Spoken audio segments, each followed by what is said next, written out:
आप सभी को राधे राधे, जय श्री कृष्णा। दोस्तों एक बार फिर स्वागत है मेरे चैनल में आप सभी का।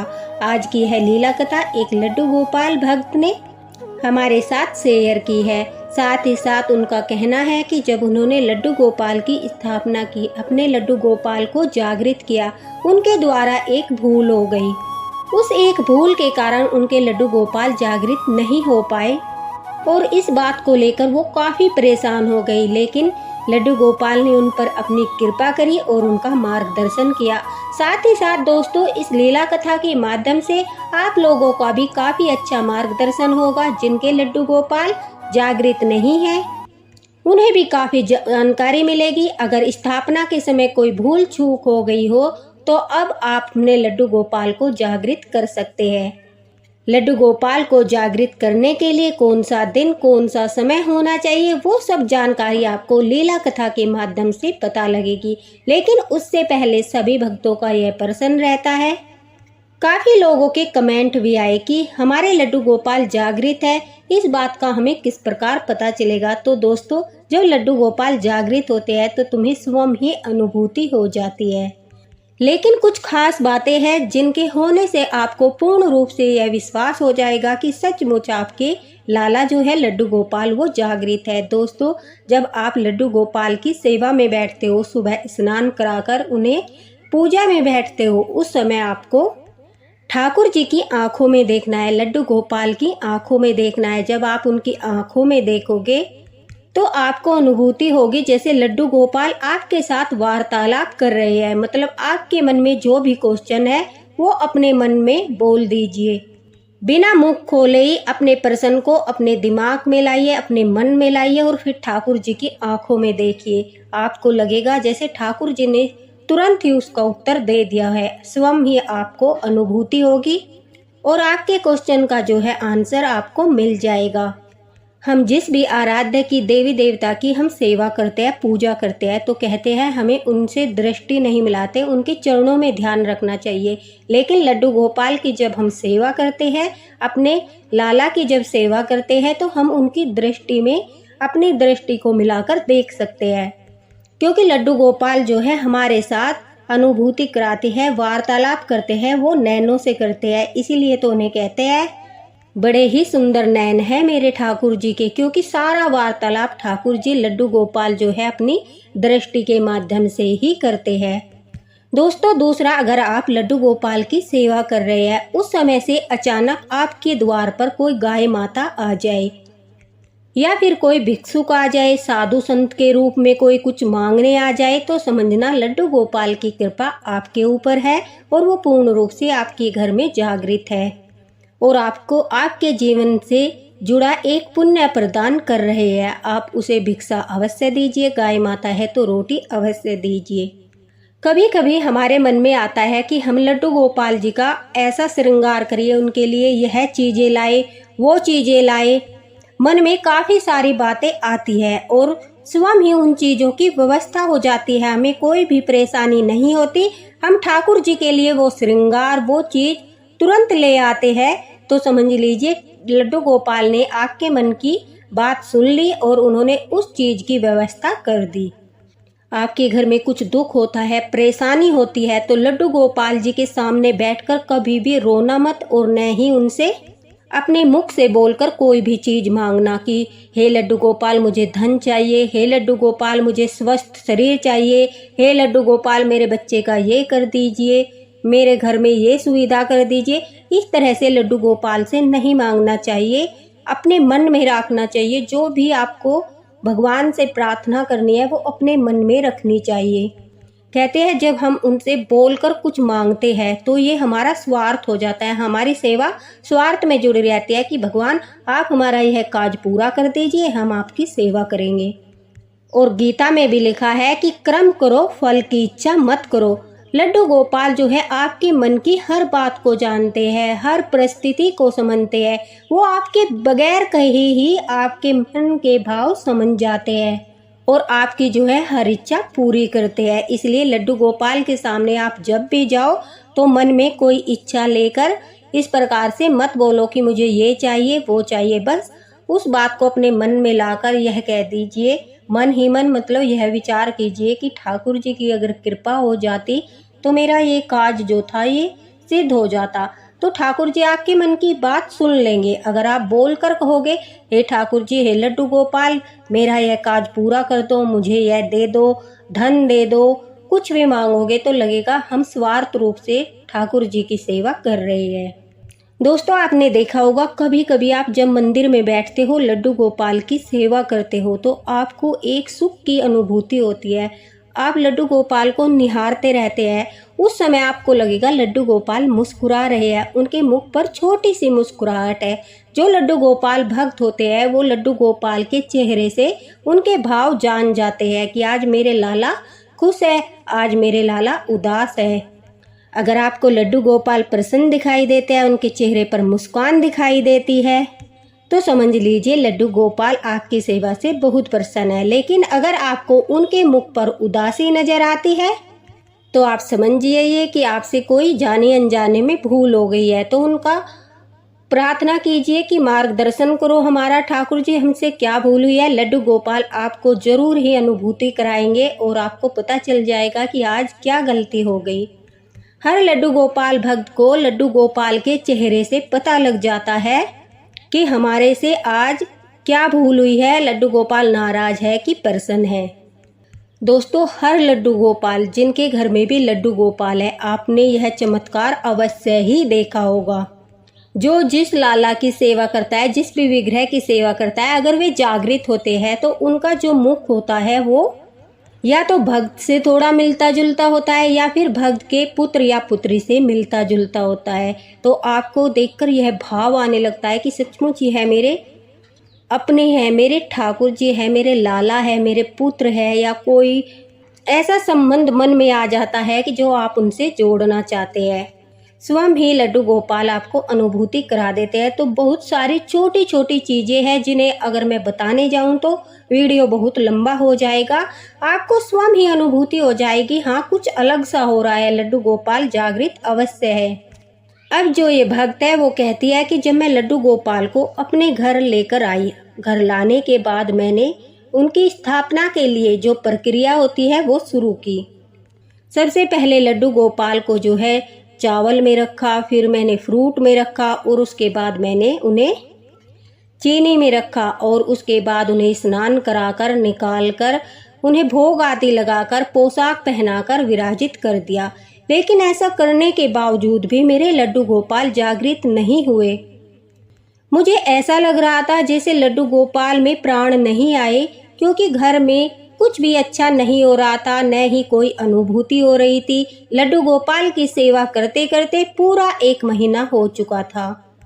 कहते हैं अगर लड्डू गोपाल जागृत होते हैं तो दोस्तों वो सौपन में 10-15 दिन में एक बार दर्शन अवश्य दे देते हैं। कभी कभी महीने में भी दर्शन देते हैं, या किसी बच्चे के रूप में देंगे, या किसी साधु संत के रूप में देंगे, या फिर अपने स्वरूप में ही दर्शन देते हैं। आपको लगता है जैसे कोई बच्चा आंगन में घूम रहा है, काफ़ी सारी चीज़ें होती है, आपको पता चल जाता है कि मेरे लड्डू गोपाल ही है जो सौपन में आए। तो जो भक्त है ये कहती है कि मुझे कोई भी अनुभूति नहीं हुई, न ही लड्डू गोपाल के दर्शन हुए, न ही वो सौपन में आए। मैं काफ़ी परेशान थी क्योंकि घर में काफ़ी समस्याएं चल रही थी।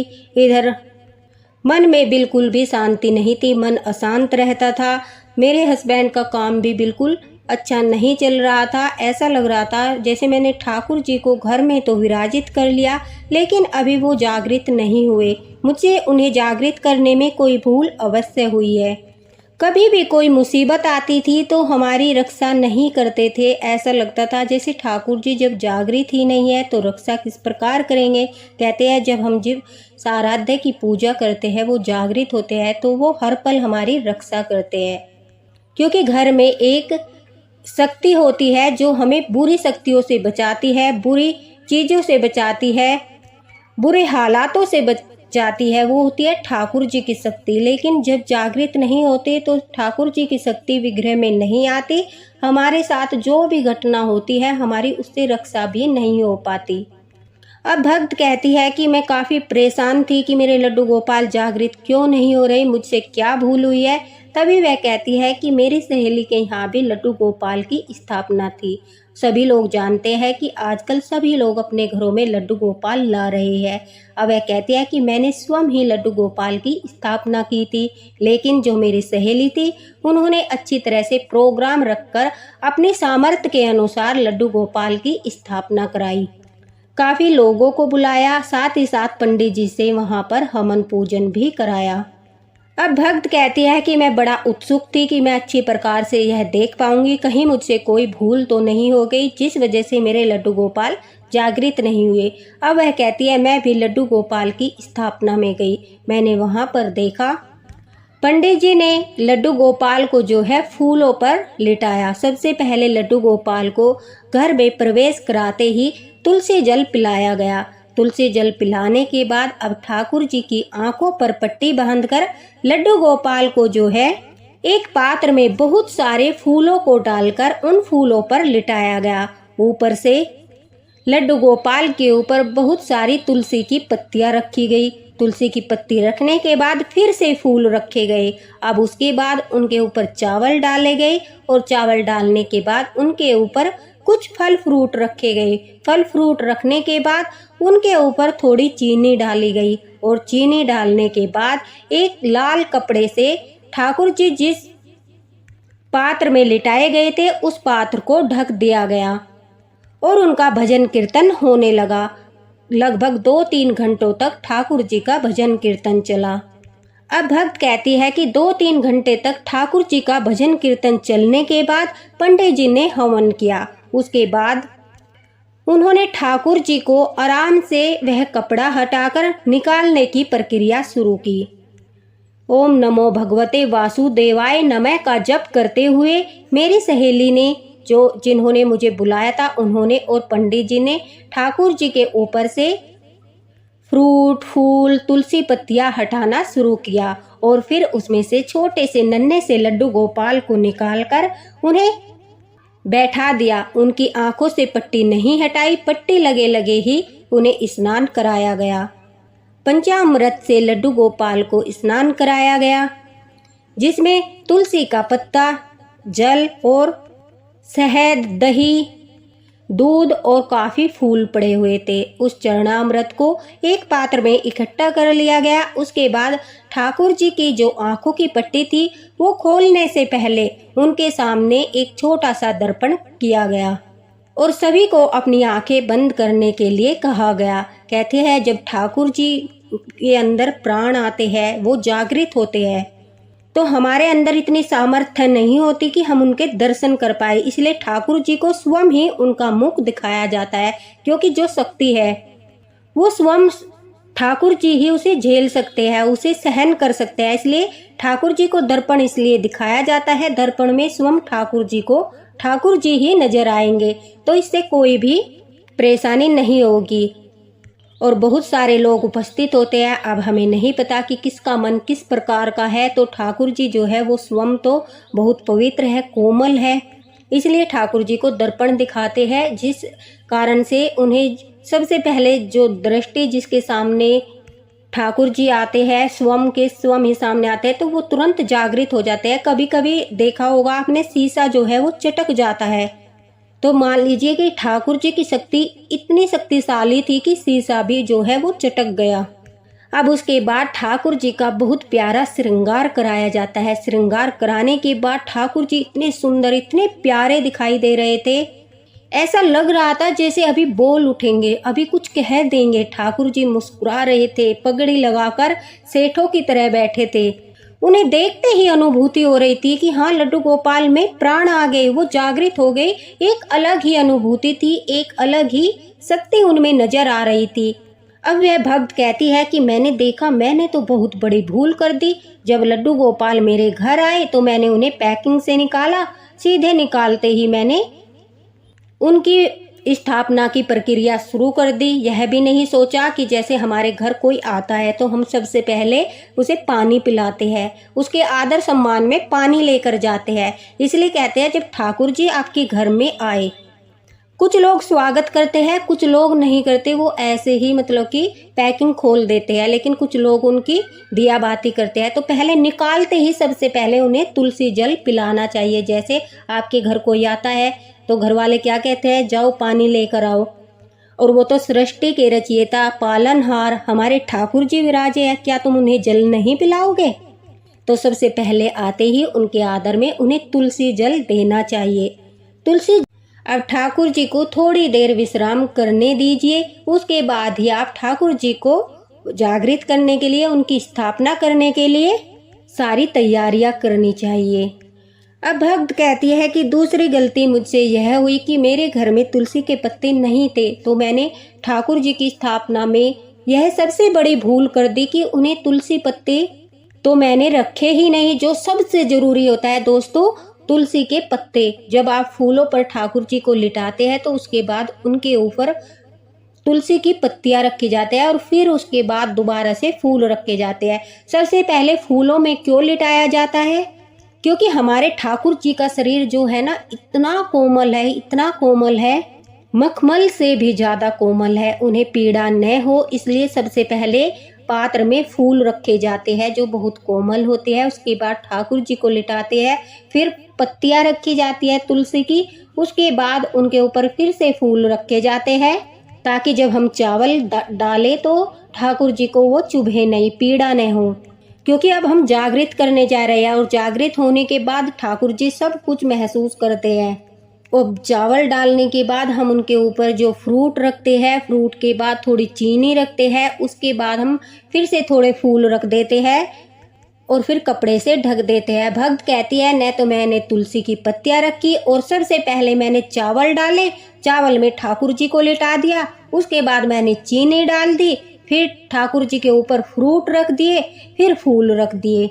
इस तरह से मैंने बिल्कुल ही गलत तरीके से ठाकुर जी को जो है जागृत करने की सारी प्रक्रिया की, तुलसी पत्ता रखना भूल गई।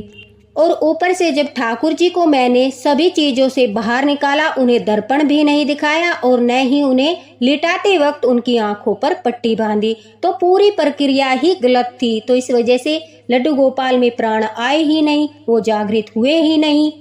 अब उसे पता चल गया। भक्त कहती है कि मुझे तो पता चल गया कि इतनी सारी भूल कर दी। तब वह पंडित जी से पूछती है तो पंडित जी कहते हैं कि कोई बात नहीं, डरने की कोई बात नहीं, इस बात का विशेष ध्यान रखना चाहिए जिस टाइम आपने ठाकुर जी को इन सब चीजों में रखा है वो जागृत हो रहे हैं। उस समय दोस्तों, जिस समय लड्डू गोपाल को आप जागृत कर रहे हैं उस समय इस बात का खास ख्याल रखिए, उस समय घर में न तो प्याज लहसुन बनाना है, न ही कोई लड़ाई झगड़ा करना है। साथ ही साथ बिल्कुल खुलकर बता रही हूँ, पति पत्नी को न कोई शारीरिक संबंध बनाने हैं और न ही घर में किसी को मांस मदिरा का सेवन करना है, क्योंकि आप लड्डू गोपाल को, ठाकुर जी को जागृत कर रहे हो, विग्रह को जागृत कर रहे हो। आपने देखा होगा जब हम रामलला को अयोध्या में विराजित कर रहे थे तो कितने सारे यज्ञ, कितने सारे मंत्रों द्वारा उन्हें जागृत किया जा रहा था। लेकिन लड्डू गोपाल को हम अपने घर पर ही स्वयं ही जागृत करते हैं, तो इन चीजों का ध्यान रखना चाहिए, इनमें से कोई भी गलती नहीं करनी चाहिए, अन्यथा ठाकुर जी में, लड्डू गोपाल में उनकी शक्ति विराजित नहीं होगी। ठाकुर जी आएंगे जरूर, लेकिन जैसे ही वो देखेंगे कि आपके घर में प्याज लहसुन की सब्जी बन रही है, लड़ाई झगड़ा हो रहा है या फिर कोई ऐसा कर्म हो रहा है जिसके कारण ठाकुर जी जो है आपके घर में प्रवेश नहीं कर पाएंगे, वो उल्टे पैर वहां से चले जाएंगे और लड्डू गोपाल जागृत नहीं होंगे। ये सारी बातें पंडित जी ने भी भक्त को बताई। अब उसके मन में आया कि उससे तो काफी सारी गलतियां हुई है। उसने फिर पूछा कि पंडित जी, अब मैं लड्डू गोपाल को अपने जागृत किस प्रकार करूं, क्योंकि मैंने तो बहुत सारी भूल कर दी। तो टेंशन लेने की कोई बात नहीं है। अगर आपसे भी कोई भूल हुई है और आपको भी लगता है आपके लड्डू गोपाल पूर्ण रूप से जागृत नहीं है, तो दोस्तों एकादशी के दिन आप लड्डू गोपाल को जागृत कर सकते हैं। कोई भी एकादशी हो, एकादशी जो है पूर्ण रूप से ठाकुर जी को समर्पित है। हर एकादशी लड्डू गोपाल हमारे ठाकुर जी बाके बिहारी की ही होती है। तो आप उस दिन इस प्रक्रिया के द्वारा अपने लड्डू गोपाल को जागृत कर सकते हैं। आपके घर में अगर तुलसी दल नहीं है, तुलसी के पत्ते नहीं है, उसकी जगह आप लड्डू गोपाल को फूलों पर लिटाकर तुलसी की माला पहना दो, वो भी बहुत फलदायी होती है। उसके बाद से उनके ऊपर फूल रखो और सारी प्रक्रिया उसी तरह करो जिस प्रकार मैंने बताई है। अब भक्त को भक्त कहती है कि अब मैं एकादशी का बेसब्री से इंतजार कर रही थी कि मैं लड्डू गोपाल को अपने जागृत कर सकूं, और मैंने देखा कि जिन्होंने लड्डू गोपाल को जागृत किया था, स्थापना की थी, उनके घर में सचमुच लड्डू गोपाल की 7 दिनों के अंदर ही बहुत कृपा हो रही थी। लड्डू गोपाल ने घर के हर एक सदस्य को सौपन में दर्शन भी दिए। आते ही उनके घर में लीलाएं शुरू कर दी। आते ही लड्डू गोपाल के उनके बड़े बेटे की गवर्नमेंट जॉब लग गई। ठाकुर जी की कृपा से उनका एक एक काम बन रहा था। अब भक्त कहती है कि मैंने भी एकादशी का इंतजार करते करते जब एकादशी आई तो अपने लड्डू गोपाल को जागृत करने की प्रक्रिया शुरू की। जिस प्रकार से पंडित जी ने बताया था उसी प्रकार से सारी चीज़ों का ध्यान रखते हुए मैंने अपने ठाकुर जी को, लड्डू गोपाल जी को अब फूलों में बैठाया। उसके बाद मैंने उन्हें तुलसी की माला पहनाई और साथ ही साथ तुलसी के पत्ते भी उनके पास रखे। जिस जिस तरह से उन्होंने बताया था सभी वही चीज़ें मैंने अपने लड्डू गोपाल के लिए की। साथ ही साथ जब तक लड्डू गोपाल जागृत हुए, मैंने यह प्रक्रिया सुबह के 11 बजे शुरू की थी और शाम तक मैंने अपने ठाकुर जी के भजन घर में चलाए। किसी ने भी कोई झगड़ा नहीं किया, न ही हमने प्याज लहसुन की कोई भी चीज़ बनाई, बल्कि अपने ठाकुर जी के लिए एकादशी के दिन लड्डू गोपाल को अन्न का भोग नहीं लगता तो बिना अन्न वाली उनकी मिठाइयाँ बनाई। बहुत सारे फ्रूट मंगाए ताकि उन्हें जब स्थापित करे तो भोग लगा सके। अब भक्त कहती है कि पूरे ध्यान से लड्डू गोपाल को अच्छे से हमने शाम के 7 बजे उन सब चीज़ों से बाहर निकाला और दर्पण दिखाया और प्रार्थना की।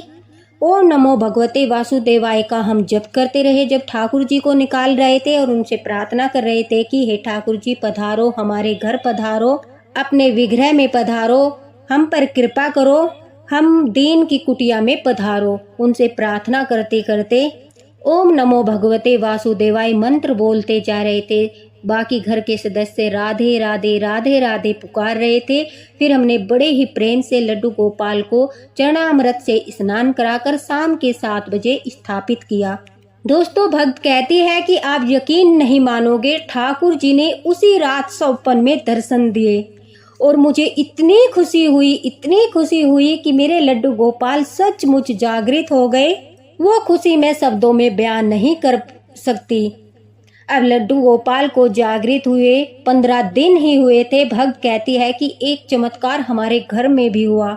एक दिन जब मैंने भोग लगाया और लड्डू गोपाल को भोग लगाने के बाद मैं पर्दा करके चली गई। उसके बाद जैसे ही मैं भोग की थाली लेने आई तो उस भोग की थाली में छोटी छोटी उंगलियों के निशान थे। उन्हें देखकर ऐसा लग रहा था जैसे सचमुच मेरे लड्डू गोपाल ने, मेरे ठाकुर जी ने भोग लगाया है। और उस थाली को देखकर तो मैं इतना प्रसन्न हो गई, इतना खुश हो गई कि मैं शब्दों में बयान नहीं कर सकती। ठाकुर जी की कृपा खूब बरस रही है। ठाकुर जी अनुभूति भी कराते हैं, सौपन में दर्शन भी देते हैं। और जब भी कोई परेशानी आती है तो मैं कभी उन्हें नहीं बोलती, अपने मन में रखती हूँ। ठाकुर जी मार्गदर्शन कर देते हैं, उस समस्या का समाधान देते हैं। मेरे लड्डू गोपाल पूर्ण रूप से जागृत हो चुके हैं। तो दोस्तों, आप लोगों को भी समझ आ गया होगा। देखिए कितनी सारी जानकारी लड्डू गोपाल ने इस लीला कथा के माध्यम से दी है कि किस प्रकार उन्हें जागृत करना है, किस प्रकार आपको पता चलेगा कि लड्डू गोपाल जागृत है या नहीं है। तो ठाकुर जी हमारा और आपका मार्गदर्शन करते रहे, ऐसी ही लीला कथाएं शेयर करते रहे। इसी के साथ राधे राधे, हरे कृष्णा। वीडियो थोड़ा लंबा हो गया, लेकिन पूर्ण जानकारी के लिए यह वीडियो थोड़ा लंबा होने से कोई फर्क नहीं पड़ता, जानकारी पूरी मिलनी चाहिए। तो दोस्तों, इसी के साथ राधे राधे। अगर आपके लड्डू गोपाल भी जागृत नहीं है तो आप एकादशी का इंतजार कीजिए। अभी तो श्राद्ध शुरू हो जाएंगे। श्राद्ध के बाद जो एकादशी आएगी उनमें आप लड्डू गोपाल जी को जागृत कर सकते हैं। राधे।